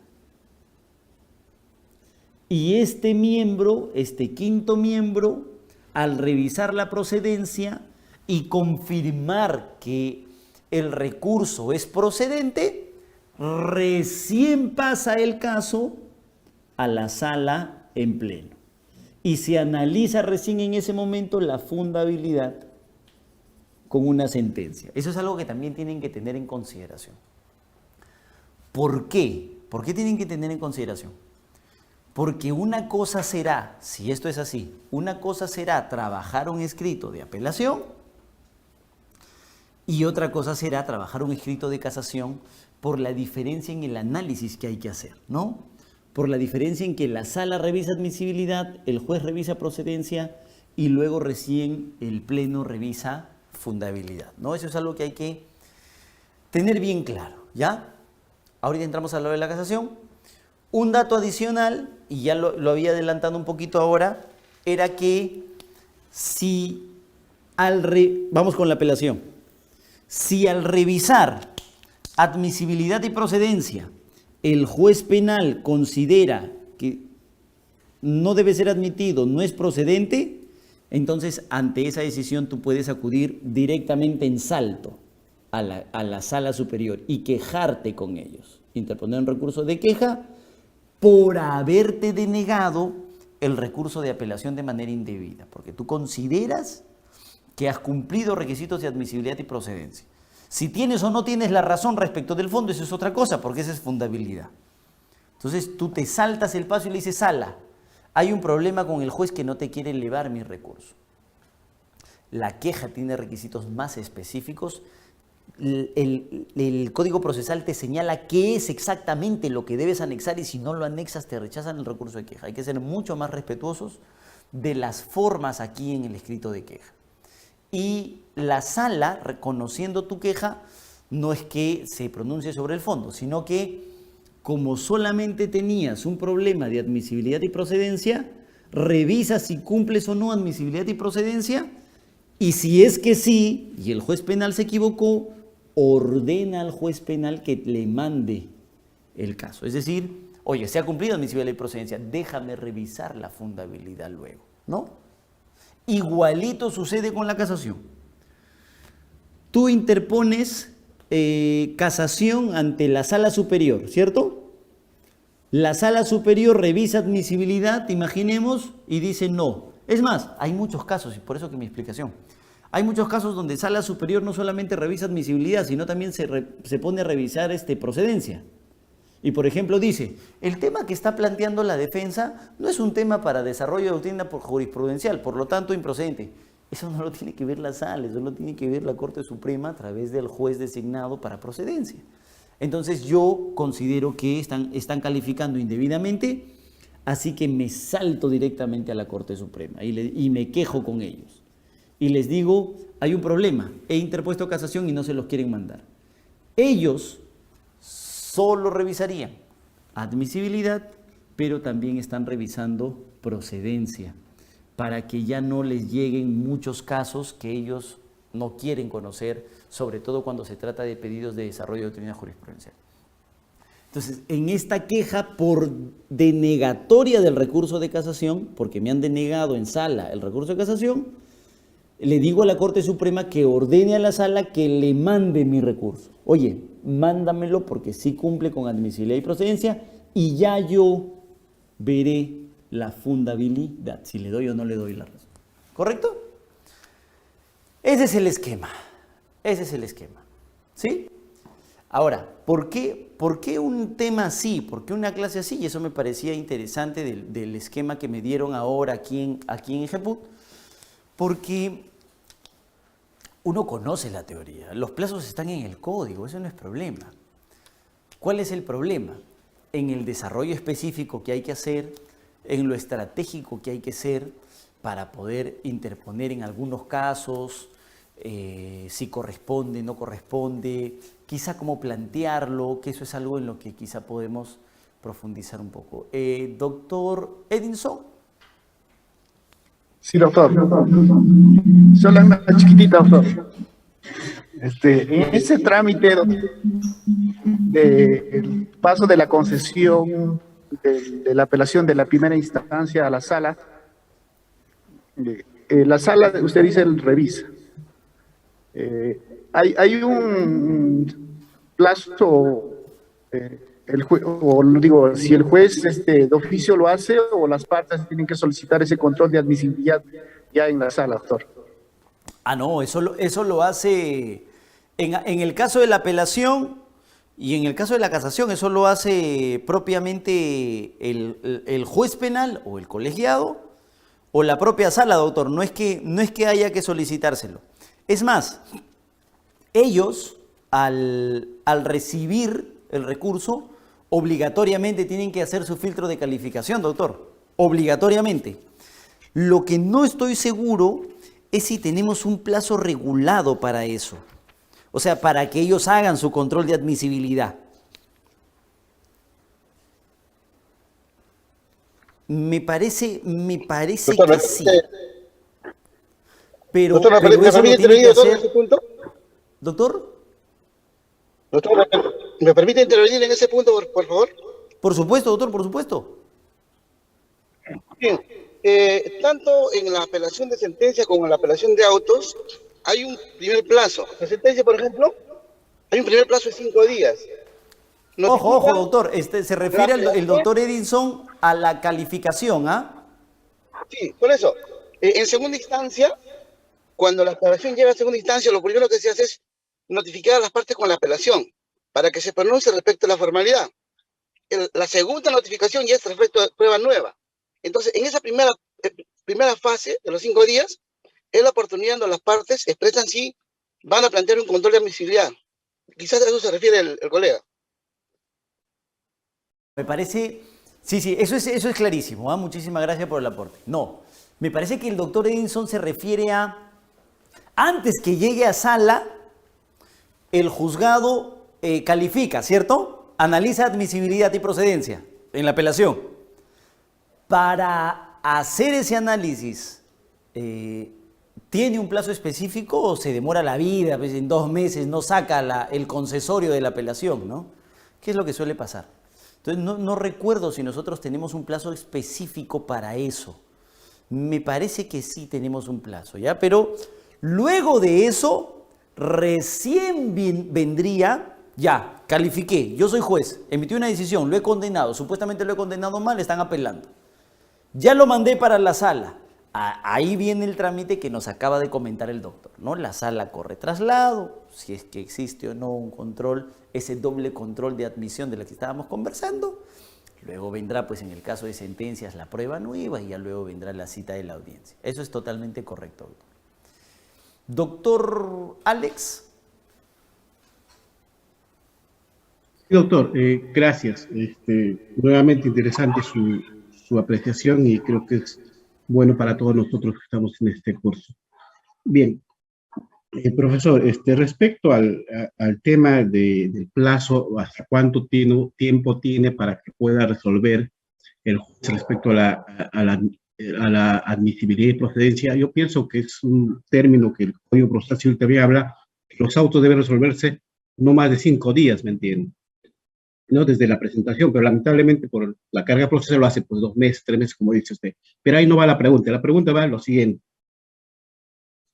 Usted nos ha señalado que la Sala Superior, profesor, solamente hace control de admisibilidad y no de procedencia. Pero el 429 habla de causales de Código Procesal Penal, de causales de procedencia, y lamentablemente, si nosotros no hacemos un filtro en todo caso de posibilidad de la procedencia, pues cualquier situación y se aglomera y produce sobrecarga procesal como los procesos civiles. Por ejemplo, los procesos civiles ya no hay ni siquiera control de la admisibilidad ni posibilidad. Se remite y lamentablemente se aglutina todos los procesos y en el fondo pues hay mucha sobrecarga en materia procesal en la Corte Suprema, ¿no? No sé cuál sería su apreciación, profesor. Gracias, le agradezco mucho. Doctor, yo le agradezco a usted. Mire, lo más bonito de dedicarse a esto es que yo llevo un tiempo en esto, primero del litigio y ahora en lo de las clases, desde hace mucho antes inclusive de ser abogado, y lo bonito de esto siempre ha sido que uno comparte ideas y alguien le dice, no, a mí me parece que así no es, y eso es lo bonito, doctor Alex, de aprender aquí, de aprender juntos. Pero, por ejemplo, en ese punto, sí creo que tenemos una discrepancia, porque fíjese, en el caso de la casación, no podemos permitir, creo yo, que sea la sala quien revise también procedencia, porque la casación tiene supuestos específicos de procedencia. Y me voy a referir a uno en específico, que es la causal de casación extraordinaria por desarrollo de doctrina jurisprudencial. Y fíjese el problema que se puede generar. Tengo una casación en la que a un médico legista lo han condenado por cohecho como perito. Y mi discusión, la que quiero llevar a la Corte Suprema para que la Corte Suprema resuelva, es si es que el médico legista es o no perito. Puede ser o no perito. Puede ser considerado o no perito, ¿sí? Esa es mi discusión. Porque yo creo que para ser perito necesitas cumplir requisitos específicos que en este caso el médico legista no cumple. Entonces, él ha sido condenado indebidamente en calidad de perito cuando no lo es. Ese es mi punto de discusión. Si es que la Corte Suprema resuelve ese aspecto, no solamente va a resolver mi caso, va a resolver doctrina jurisprudencial a nivel nacional. Y eso es lo interesante y eso es lo que busca la casación para el desarrollo de doctrina jurisprudencial. Si la sala de apelaciones, cuando yo interpongo mi recurso, revisa la admisibilidad y dice, está en el plazo, es legítimo. Se mete a la procedencia y dice, ¿qué causal estás planteando? Estoy planteando doctrina de desarrollo jurisprudencial. Desarrollo de doctrina jurisprudencial. Y la sala me dice, no, yo creo que no, ese no es un tema para desarrollo de doctrina. Entonces yo considero que ese tema no va y me la declara improcedente. Entonces la sala está haciendo las veces de Corte Suprema. Y ese es el problema.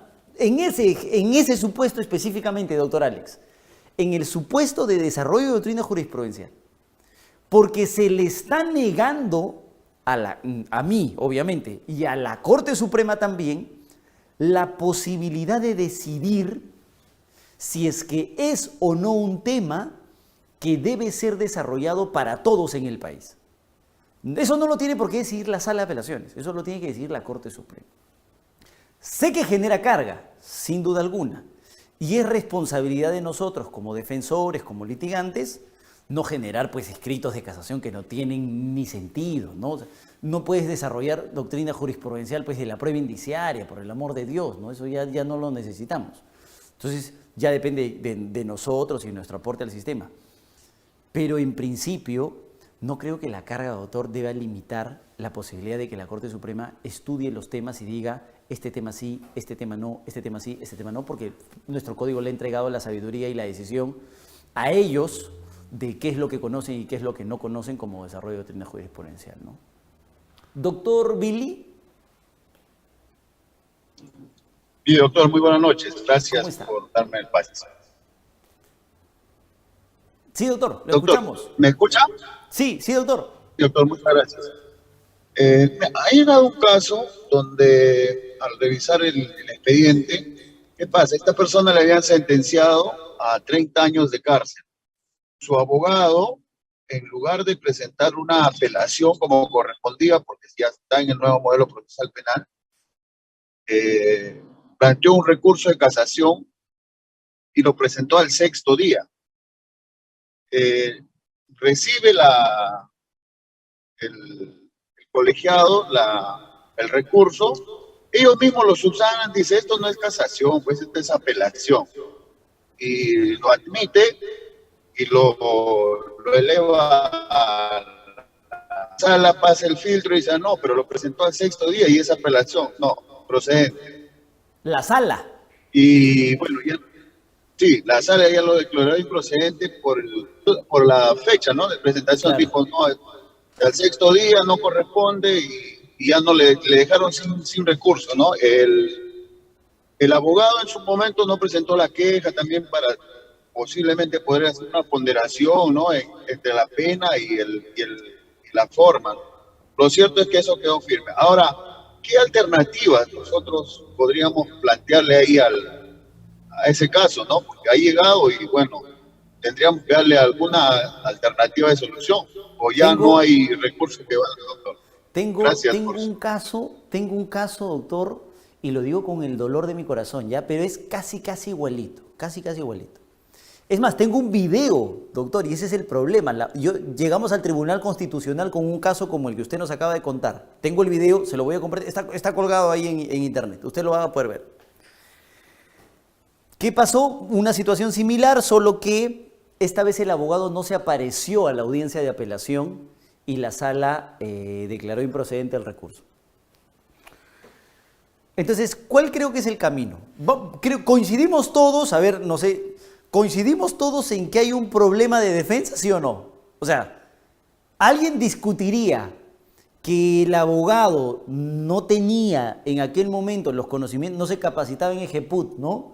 Y no tenía los conocimientos necesarios para asumir defensa en ese caso? ¿Alguien nos puede discutir eso? Yo creo que no, ¿no?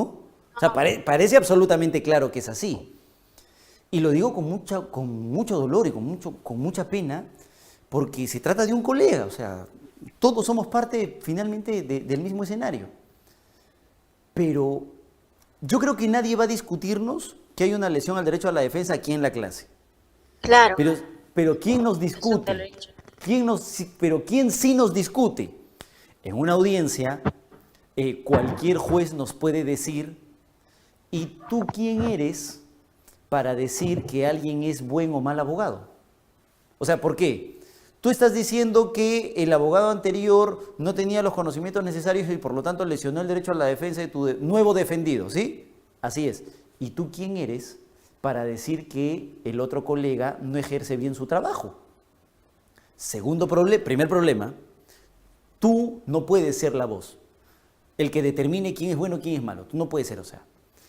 Segundo problema, si aceptamos algo como eso, y esa se lo he escuchado yo directamente a un magistrado, si aceptamos que el nuevo abogado venga y diga, no, el anterior lo hizo mal, entonces probablemente la gran mayoría de casos tengan que declararse nulos también.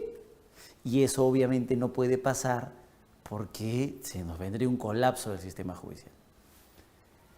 Entonces, hemos ensayado una solución, doctor, todavía está en camino. Esa audiencia del Tribunal Constitucional nos cerró un poquito las puertas, pero ¿qué es lo que hemos hecho? Yo no lo voy a decir, primero. Lo va a decir el órgano encargado del análisis de la abogacía, que son los colegios de abogados. Es decir, si yo cumplo o no mi labor de manera ética, no lo va a decir mi mamá, no lo van a decir mis alumnos, no. Lo va a decir el colegio de abogados al que yo pertenezco, porque ellos son los legitimados para imponer sanciones respecto de la ética en el ejercicio de la abogacía, ¿cierto? Es más, hay comisiones de ética en cada colegio de abogados. Entonces, lo que hemos ensayado es lo siguiente. Se interpone la queja ante el colegio de abogados correspondiente, no por un daño al colega ni nada por el estilo, porque además normalmente estos casos, yo le apuesto, doctor, debe haber pasado ya el tiempo para la queja. Me parece que son 1 año, 2 años a nivel administrativo. Es como un plazo de prescripción por el que ya no te pueden sancionar administrativamente las comisiones. Entonces, solamente interponemos la queja para obtener un pronunciamiento del colegio de abogados que establezca que efectivamente hubo un problema de ejercicio de la abogacía. Y si tú tienes una decisión del colegio de abogados que dice que el colega no ejerció debidamente la profesión, entonces ya no eres tú, tienes un respaldo y por lo tanto podría corresponder, por ejemplo, o un habeas corpus conexo contra resolución judicial, e inclusive me he atrevido a aconsejar hace una semana, en un caso conocido de un deportista, un exfutbolista profesional, un pedido de nulidad directo, ¿no? Porque la nulidad se ha generado en el proceso, no la han verificado los magistrados, tenemos ahora la decisión del Colegio de Abogados que establece que no hay un ejercicio profesional debido, debe ser declarado nula, primer camino. Y el segundo camino sería, si es que eso no resultase, la interposición de un recurso de una garantía de habeas corpus conexo contra resolución judicial que está denegando mi pedido de nulidad por lesión al derecho a la defensa, ¿no? Porque a raíz de la lesión del derecho a la defensa es que se ha afectado la libertad personal. Entonces lo que corresponde es un habeas corpus conexo. Ese puede ser el camino, doctor. No le digo que sea la solución, pero es un camino que estamos ensayando en situaciones como la que usted nos ha puesto, ¿no? Porque, como dije al inicio, el justiciable no tiene por qué pagar los platos rotos del indebido ejercicio de la profesión de alguien más, ¿no? De alguien más que por algún error, no sé, por algún tema de capacitación no lo pudo hacer en su momento. Ese es el tema, doctor. Doctor Jesús, perdón, doctor Edson. Doctor, por ejemplo, ¿y qué pasaría con esa situación que nos está explicando como abogado defensor, ¿no? Si vemos que un caso ya está perdido, ¿no? Ingresamos a un joven abogado con poca experiencia para que de una u otra manera cometa un tipo de omisión. Yo sé que lo voy a ganar con el colegio de abogados, porque me va a dar la razón. Yo escuché a un doctor con mucha experiencia y dijo que la máxima experiencia puede darse de que un colega que recién ha egresado tiene poca experiencia. 5 meses de colegiado, ¿no? O sea, puede tener muchos conocimientos, pero la experiencia es menos. Y producto de esa poca experiencia ha producido ciertas omisiones. el Colegio de Abogados, desde luego, va a emitir una resolución administrativa a favor. Y con eso me voy en habeas corpus. ¿Eso sería una estrategia, doctor? Para emplearla en esos casos. Ese es el problema, ese es el riesgo. Por eso es que yo no le digo que lo que les acabo de comentar sea la solución. Sin duda alguna, no puede no necesariamente serla.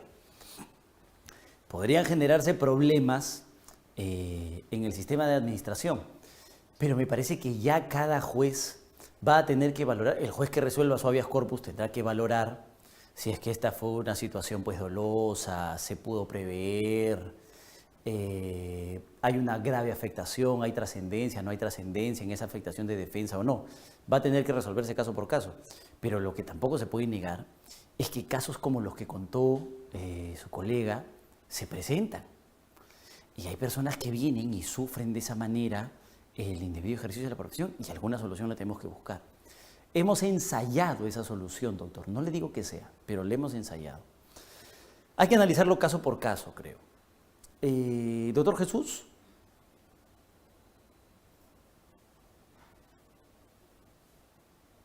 Doctor Jesús.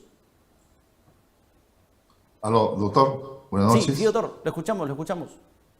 Doctor, muy buenas noches. Mire, en ese caso que usted está indicándonos, en los casos de proceso inmediato, en un caso, el fiscal declara no al lugar para denunciar sobre tentativa de violación sexual.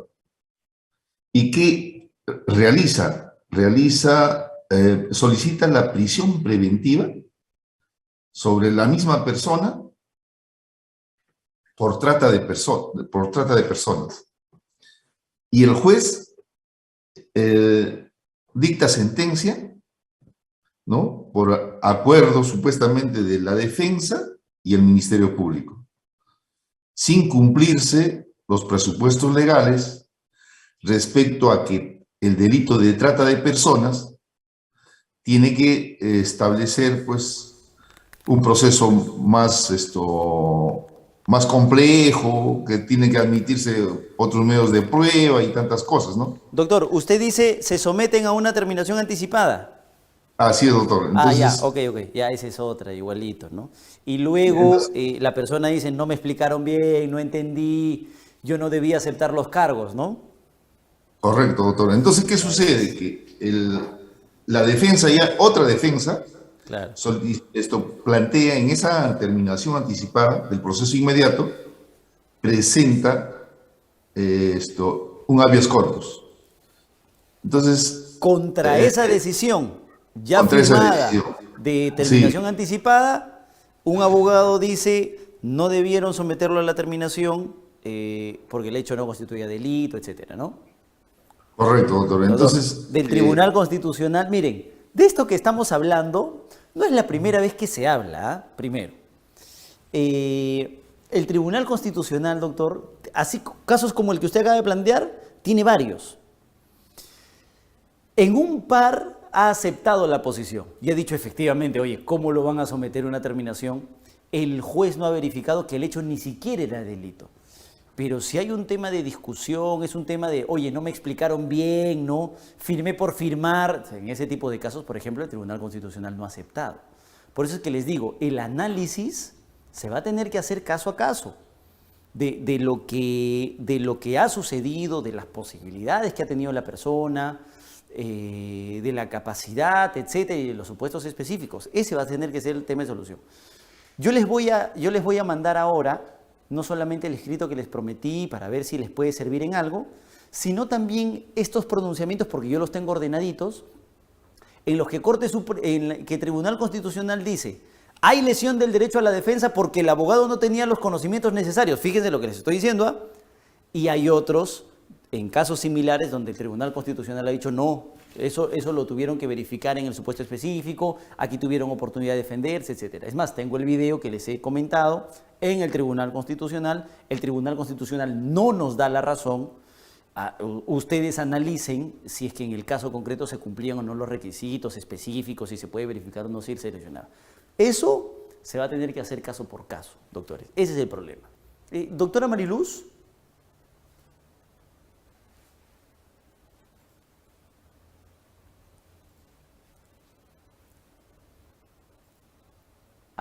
Ahora sí, doctora, creo. Sí, doctor, ¿me escucha? ¿Cómo está? Buenas noches. Buenas noches, doctor. Sí, quería hacerle una consulta puntualmente sobre lo que establece el artículo 422 en su numeral 5 con respecto a la posibilidad de que se pueda llamar a declarar a algunos testigos. Doctor, puntualmente este es el caso. Yo soy defensora pública, asumo un caso ya en la etapa de juicio. Entonces hay unos policías que en el juicio oral, básicamente en la mayoría de preguntas responden no recuerdo, ha pasado mucho tiempo, no recuerdo, no precisan. Lo que señalan mis defendidos es que ellos fueron sembrados con droga y con armas de fuego. Entonces, en este caso, en la posición de mi defensa, me convendría insistir en el hecho de que esos mismos efectivos policiales vuelvan a declarar ante la sala de apelaciones, o cómo debo entender esta parte del artículo donde dice que se les va a citar a estos testigos siempre que la sala, por exigencias de inmediación y contradicción, considere indispensable su concurrencia para sustentar el juicio de hecho de la sentencia. Gracias. Un gusto. Éxitos en la labor tan importante del estudio jurídico más grande que tiene el Perú, siempre he dicho. Pero, doctora, mire, hay un problema ahí, hay un tema importante que tiene que analizar. Un primer supuesto para que la sala convoque testigos es que no haya existido contradicción. Y parece ser claro el código cuando dice, oye, hay un problema de contradicción y la prueba solamente puede ser valorada cuando existe contradicción. Entonces, no se ha permitido preguntas, ha interrogado el fiscal, hubo un problema de uso indebido de objeciones, etc. Entonces, en ese tipo de supuestos, debemos traer al testigo para permitir ese supuesto de contradicción y tener justamente prueba válida para condenar o para absolver. Ese parece ser el primer supuesto. Y el otro supuesto parece ser que la sala escuche el audio, que tenemos esa posibilidad en el juicio de apelación, ¿no? Y decimos, señores magistrados, quiero escuchar el minuto 38 de la sesión número 15 del fecha tal para que ustedes tengan conocimiento de lo que dijo el testigo. Y el testigo narra una situación, pero la sala ve la necesidad de que esa situación el testigo la pueda explicar, la pueda ampliar y necesita el contacto directo con la prueba. Por eso es que el segundo supuesto parece ser el de la inmediación. Entonces la sala dice, ustedes vieron uno de los últimos pronunciamientos de la Corte Suprema donde decía, el testigo miraba para abajo, miraba para arriba, miraba a los costados, ¿no? Y por lo tanto, pues la declaración parece ser que no era fiable. En un caso como ese, o sea, se puede permitir, por ejemplo, que sala vuelva a llamar a los testigos porque justamente hay que verificar ese contacto. Si el juez está diciendo que no va a valorar la declaración de este testigo porque mira para abajo, por el amor de Dios, necesitamos tenerlo aquí para que realice esa explicación. ¿Sabe por qué solamente son esos dos supuestos, doctora? Porque la regla en juicios de apelación es que está prohibida la revalorización de prueba testimonial a la sala. Es muy excepcional, es demasiado excepcional el hecho de que sala pueda pronunciarse respecto a valoración o nueva valoración de declaración de testigos. Cuando va a hacerlo es cuando el testigo dice una cosa, la resolución del juzgado consigna otra, por ejemplo. O cuando hay una indebida aplicación de una máxima de la experiencia, o cuando no existe contradicción, o cuando la inmediación parece hacer que ha sido el problema por el que el juez ha valorado de una manera y no de otra. Entonces, lo que está haciendo el código, al parecer, es regular 2 de los 4 supuestos que le he puesto. Porque en los 2 supuestos que le puse, por ejemplo, indebida aplicación de una máxima de la experiencia, o que el testigo dice una cosa y el juzgado consigna otra, es lo que la Corte Suprema ha diferenciado entre zonas abiertas, zonas grises. O sea, que la sala está permitida para hacerlo, no necesitamos un desarrollo legal. Pero los otros dos supuestos, esto de la imposibilidad y contradicción y el hecho de que tenerlo al frente haya generado una motivación, una valoración de un lado o de otro, entonces en esos supuestos parece ser que se le permite a la sala de manera muy excepcional llevarlo. Entonces, el supuesto que usted nos pone es el siguiente. Sobre esa base, usted nos dice, hay un testigo que ha ido a juicio y que ha dicho no recuerdo. Entonces la sala se va a preguntar, ¿el Código Procesal no ha regulado acaso la posibilidad del refrescamiento de memoria de ese testigo? Sí. Entonces la primera pregunta es, ¿se le refrescó la memoria al testigo cuando dijo no recuerdo? No. Entonces ahí hay un problema. Hay un problema de actuación de la prueba, ¿sí? O de interrogatorio en específico del testigo, y a partir de ese problema no se ha incorporado la información. ¿Es un problema de contradicción? No, porque lo has tenido enfrente, podías refrescar memoria, ¿cierto?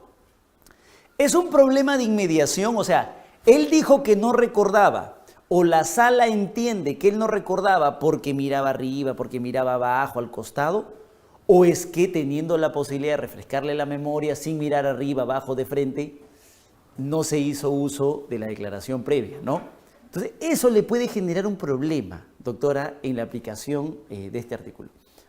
Lo que en todo caso se podría hacer, y ese es el problema, es a manera de alegación, quizá tratar de incorporar esa parte de la declaración previa para usarla pues en alegatos finales, ¿no? Un aspecto no analizado por la sentencia, etcétera. Pero no estoy muy seguro que sea específicamente un problema de contradicción porque ha existido la posibilidad, o un problema de inmediación porque así no ha sido valorado, ¿no? Pero bueno, doctores, les agradezco muchísimo la presencia. Gracias a Ejeput otra vez, siempre por la invitación. Ya nos veremos en una próxima sesión. Tenemos una próxima clase que es presencial.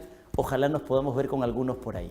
Un fuerte abrazo, cuídense mucho, descansen y tengan ya casi buen fin de semana. Cuídense.